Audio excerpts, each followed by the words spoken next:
नीलाम्बुश्यामल कोमलां Sita समारोपित balm भागवम पाणो महासायक चारु चापम नमामि रामं रघुवंशनाथम। श्री गुरु चरण सरोज रज निज मन मुकुर सुधारि बरनौ रघुबर विमल जसु जोदायको पलुचारि।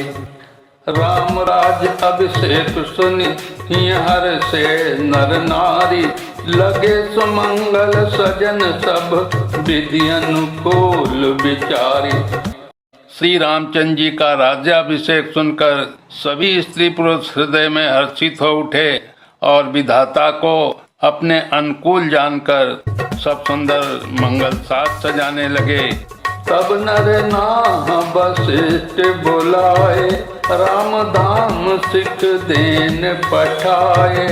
गुरु आगवन सुनत रघुनाथा द्वार आई पद नायऊ माथा। सादर अर्घ देई घर आने सोरा भांति पूजी सन्माने। बह चरण सिय सहित बहोरी बोले राम कमल कर जोरी। सेवक सदन स्वामी आगमनु मंगल मूल अमंगल दमनु। तदपि उचित जन बोली सप्रीति पठयु काजनाथ असि नीति। प्रभुता तजि प्रभु कीनि सनेहु भयउ पुनीत आजु येहु गेहु। आयसु होई सो करऊं गोसाई सेवक आहै स्वामी सेवकाई। तब राजा ने वशिष्ठ जी को बुलाया और शिक्षा देने के लिए श्री रामचंद्र जी के महल भेजा। गुरु का आगमन सुनते ही श्री रघुनाथ जी ने दरवाजे पर आकर उनके चरणों में मस्तक नवाया। आदर पूर्वक अर्घ देकर उन्हें घर में लाए और पूजा करके उनका सम्मान किया। फिर सीता जी सहित उनके चरण स्पर्श किए और कमल के समान दोनों हाथों को जोड़कर श्री राम जी बोले, यद्यपि सेवक के घर स्वामी का पधारना मंगल का मूल और अमंगल का नाश करने वाला होता है, तदापि हे नाथ उचित तो यही था कि प्रेम पूर्वक दास को ही कार्य के लिए बुला भेजते। ऐसी ही नीति है। परंतु प्रभु आपने प्रभुता छोड़कर स्वयं यहाँ पधार कर जो स्नेह किया इससे आज यह घर पवित्र हो गया। हे गोसाई अब जो आज्ञा हो मैं वही करूं।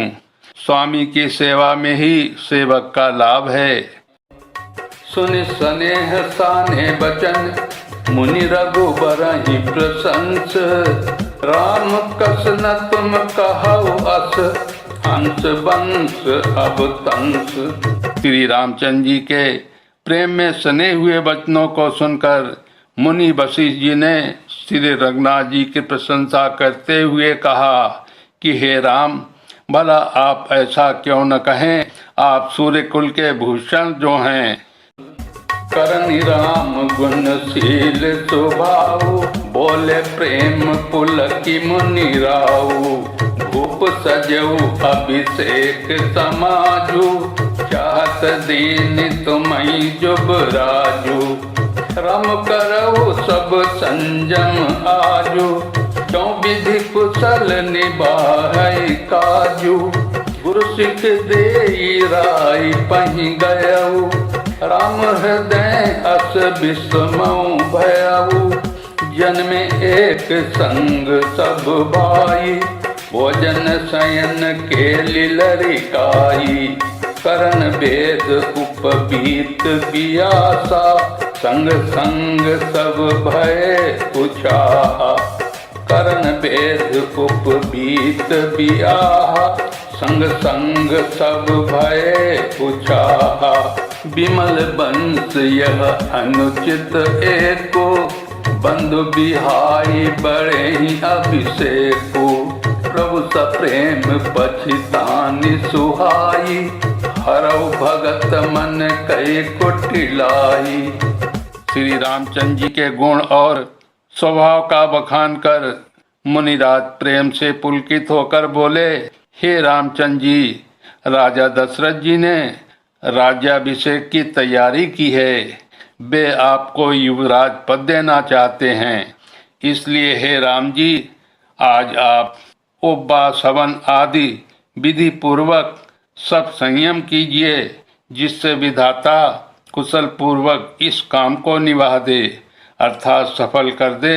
गुरु जी शिक्षा देकर राजा दशरथ जी के पास चले गए। श्री रामचंद्र जी के हृदय में ये सुनकर इस बात का खेद हुआ कि हम सब भाई एक ही साथ जन्मे। खाना सोना, लड़कपन के खेल कूद, कंछेदन, यज्ञोपवीत और विवाह आदि उत्सव सब साथ साथ ही हुए। यही एक अनुचित बात हो रही है कि और सब भाइयों को छोड़कर राज्याभिषेक एक बड़े ही अर्थात मेरा ही क्यों होता है। तुलसीदास जी कहते हैं कि प्रभु श्री रामचंद्र जी का ये सुंदर प्रेम पूर्ण पछतावा भक्तों के उनकी कुटिलता को हरण करे। तेहि अवसर आए लखन मगन प्रेम आनंद, सन्माने प्रिय बचन कहे रघुकुल कहे रवचंद। उसी समय प्रेम और आनंद में मग्न लक्ष्मण जी आए। रघुकुल रूपी कुमुद को खिलाने वाले चंद्रमा श्री रामचंद्र जी ने प्रिय वचन कहकर उनका सम्मान किया। बाजहि बाजन विविध विधाना, पुर प्रमोद नहीं जाई बखाना। भरत आगमन सकल मनावहि, आबहु बेग नयन फल पावहि। हाट बाट घर गली अताई, लाई परस्पर लोग लोगाई। काली लगन भले केतिक बारा, पूजि विधि अभिलाषु हमारा। कनक सिंहासन सिय समेता, बैठहि राम होई चित चेता। सकल कहाई कब होई है काली, विघन मनावहि देव खुचाली। तिनहि सोहाई न अबद बधावा, चोरहि चंदिनी राति न भावा। सारद बोली विनय सुर करहि, बारहि बार पाए लय परहि। बहुत प्रकार से बाजे बज रहे हैं। नगर के अतिशय आनंद का वर्णन नहीं हो सकता। सब लोग भरत जी का आगमन मना रहे हैं और कह रहे हैं कि वे शीघ्र ही आएं और राज्याभिषेक का उत्सव देखकर नेत्रों का फल प्राप्त करें। बाजार, रास्ते, घर, गली और चबूतरों पर जहाँ तहाँ पुरुष और स्त्री आपस में यही कहते हैं कि कल वो शुभ लग्न मुहूर्त कितने समय है जब विधाता हमारी अभिलाषा पूरी करेंगे। जब सीता जी सहित श्री रामचंद्र जी सुवर्ण के सिंहासन पर विराजेंगे और हमारी मनोकामना पूरी होगी। इधर तो सब ये कह रहे हैं कि कल कब होगा। उधर कुचक्री देवता विघ्न मना रहे हैं। उन्हें देवताओं को अवध के बधावे नहीं सुहाते, जैसे चोर को चांदनी रात नहीं भाती। सरस्वती जी को बुलाकर देवता विनय कर रहे हैं और बार बार उनके पैरों को पकड़कर उन पर गिरते हैं। विपत्ति हमारी बिलो की बड़े, मातु करियु सोई आजु। राम जाहि बन राजु तज, कोई सकल सुर काजु। ये कहते हैं, हे माता, हमारी बड़ी विपत्ति को देखकर आज वही कीजिए जिससे श्री रामचंद्र जी राज्य त्याग कर वन को चले जाएं और देवताओं का कार्य सिद्ध हो। सुन सुर विनय ठाणे पछताती, भयं सरोज विपिन हिमराती। देखि देव पुनि करहि निहोरी, मात होई नहीं थोरी हूँ खोरी। जिसमें हरस रहित रघुराऊ, तुम जानहु सब राम प्रभाऊ। जीव कर्म बस सुख दुख भागी, जाई अवध देव हित लागी। बार बार गए चरण संकोची, चली विचारी विविध मति पहुँची। ऊंच निवास नीच कर तूती, देखी न सकहीं पराई विभूति। आगिल काज विचारी बहोरी, करिहई चाह कुशल कवि मोरी। हरषि हृदय दशरथ पुरदाई, जनुग्रह दशा दुसह दुखदाई।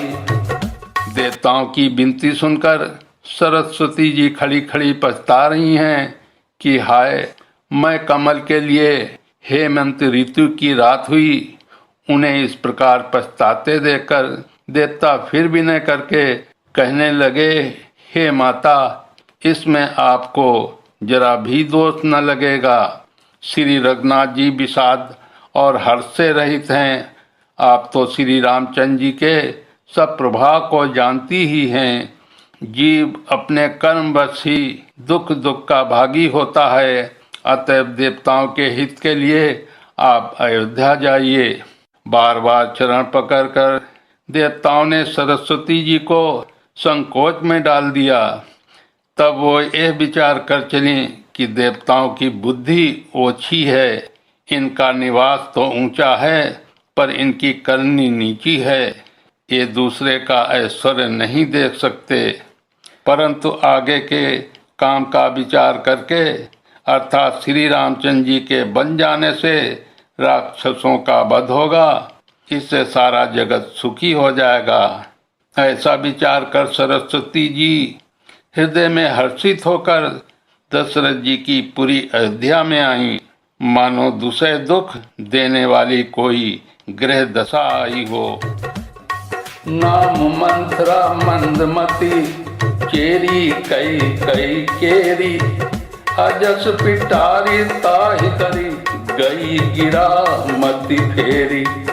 मंथरा नाम की कैकेयी की एक मंद बुद्धि दासी थी। उसे अपयश की पिटारी बनाकर सरस्वती जी उसकी बुद्धि को फेर कर चली गईं। देख मंथरा नगर बनावा, मंजुल मंगल बाज बधावा। पूछसी लोगन काह पुछाहु, राम तिलक सुनि भाउर दाहु। करई विचार को बुद्धि को जाती, होई अकाज कवन विधि राती। देखी लाग मधु कुटिल की राती, जिम गव सकई लेहु के ही भांति। भरत मात पही गई बिल खानी, का अनमानी हंस कह हंसी रानी। उतर देव नत लेहु सुसासु, नारी चरित करी ढारही आसु। हंस कह रानी गालु बढ़ तोरे, दीनी लखन सिख हस मन मोरे। तबहु न बोली चेरी बड़ी पापिनी, छाड़ी श्वास कारी जनु सापिनी। मंथरा ने देखा कि नगर सजाया हुआ है, सुंदर मंगलमय बधावे बज रहे हैं। उसने लोगों से पूछा कि कैसा उत्सव है। उनसे श्री रामचंद्र जी के रात तिलक की बात सुनते ही उसका हृदय जल उठा। वो दुर्बुद्धि नीच जाति वाली दासी विचार करने लगी कि किस प्रकार से ये काम रात ही रात में बिगड़ जाए। जैसे कोई कुटिल भीलनी शहद का छत्ता लगा देकर घात लगाती है कि इसको किस तरह से उखाड़ लूं। वो उदास होकर भरत जी की माता कैकेयी के पास गई। रानी कैकेयी ने हंसकर कहा, तो उदास क्यों है? मंथरा कुछ उत्तर नहीं देती, केवल लंबी सांस ले रही है और क्रियाचरित करके आंसू बहा रही है। रानी हंसकर कहने लगी कि तेरे बड़े गाल हैं तो बहुत बढ़ बढ़ कर बोलने वाली है। मेरा मन कहता है कि लक्ष्मण ने तुझे कुछ सीख दी है। अर्थात दंड दिया है, तब भी वो महापापनी दासी कुछ भी नहीं बोलती। ऐसी लंबी सांस छोड़ रही है मानो काली नागिन फुसकार कर छोड़ रही हो। समय रानी कह सिकिन कुशल राम महिपालु, लखन राम रिपु दमन सुने भाकु बुरी उरसालु। तब रानी ने डरकर कहा, अरे कहती क्यों नहीं, श्री रामचंद्र राजा लक्ष्मण भरत और शत्रुघ्न कुशल से तो हैं।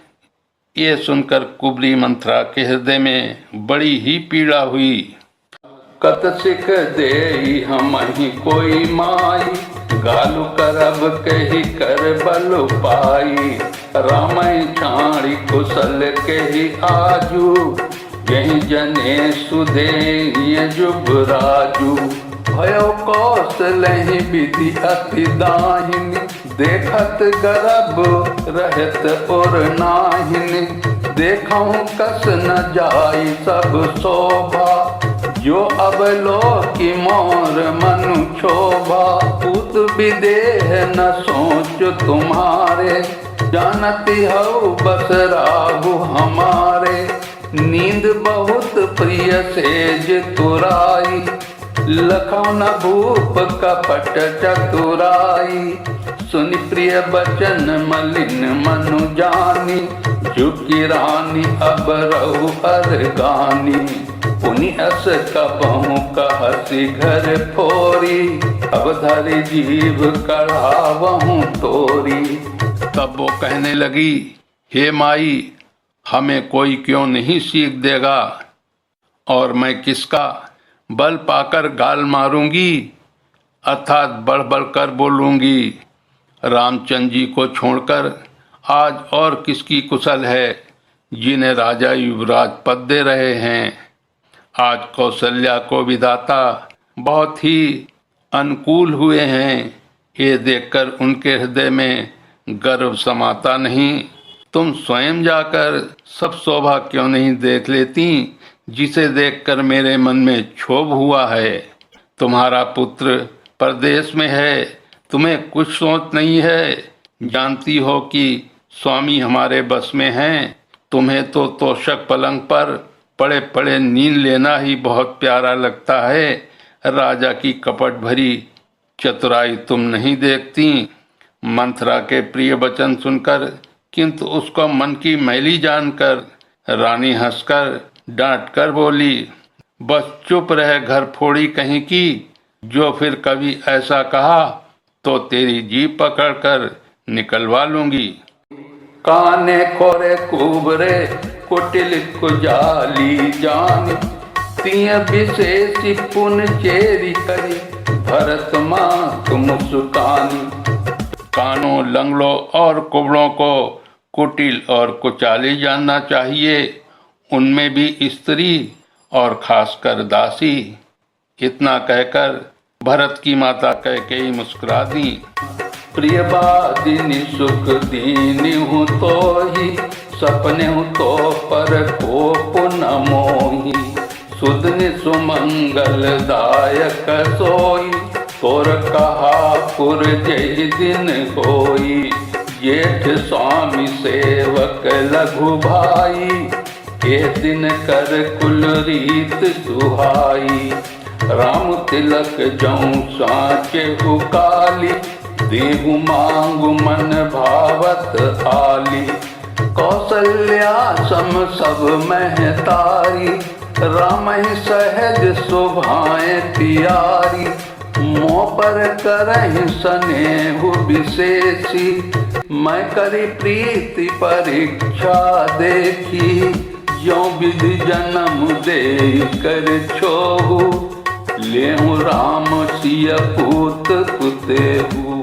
प्राण ते अधिक राम प्रिय मोरे, तिनके तिलक छोहु कस तोरे।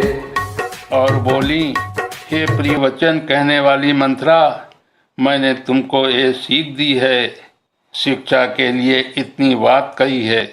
मुझे तुझ पर स्वप्न में भी क्रोध नहीं है। सुंदर मंगलदायक शुभ दिन वही होगा जिस दिन तेरा कहना सत्य होगा, अर्थात श्री रामचंद्र जी का राज तिलक होगा। बड़ा भाई स्वामी और छोटा भाई सेवक होता है। यह सूर्यवंश की सुहावनी रीति ही है। यदि सचमुच कल ही श्री राम का राज तिलक है तो हे सखी, तेरे मन को अच्छी लगे वही वस्तु मांग ले, मैं दे दूंगी।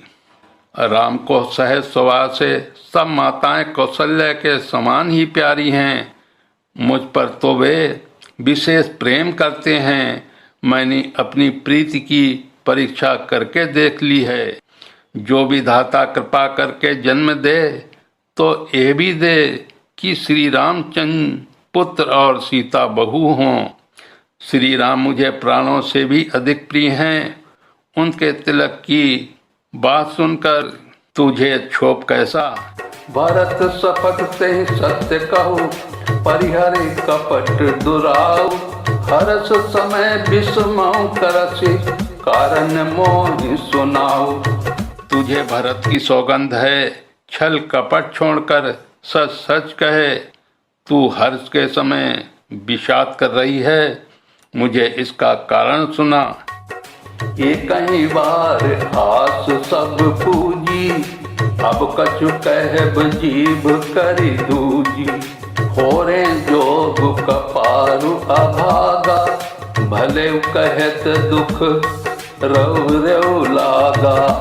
कहीं झूठी पूरी बात बनाई, ते प्रिय तुम ही करू मैं माई। हमहूँ कहा भी अब ठकुर सुहाती, नाही तमौन रहब दिन राती। करी कुरूप विधि पर बस कीना, बाबा सोलिन्यू लाहिब जो दीना। कौन पको हम ही कहानी, चेरी छाड़ी अब होब की रानी। जार जोग स्वभाव हमारा, अनभल देखी न जाई तुम्हारा। ताते कछुक बात अनुसारी, क्षम्यु देवी बड़ी चूक हमारी।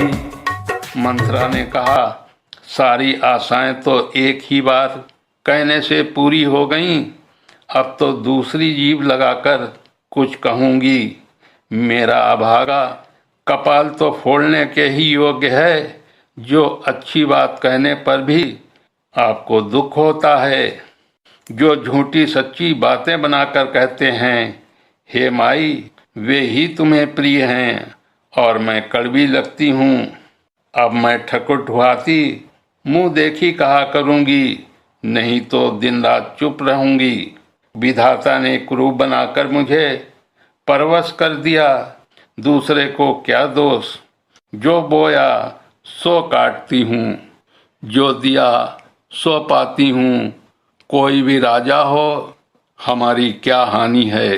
दासी छोड़कर क्या अब मैं रानी होऊंगी, अर्थात रानी तो होने से रही।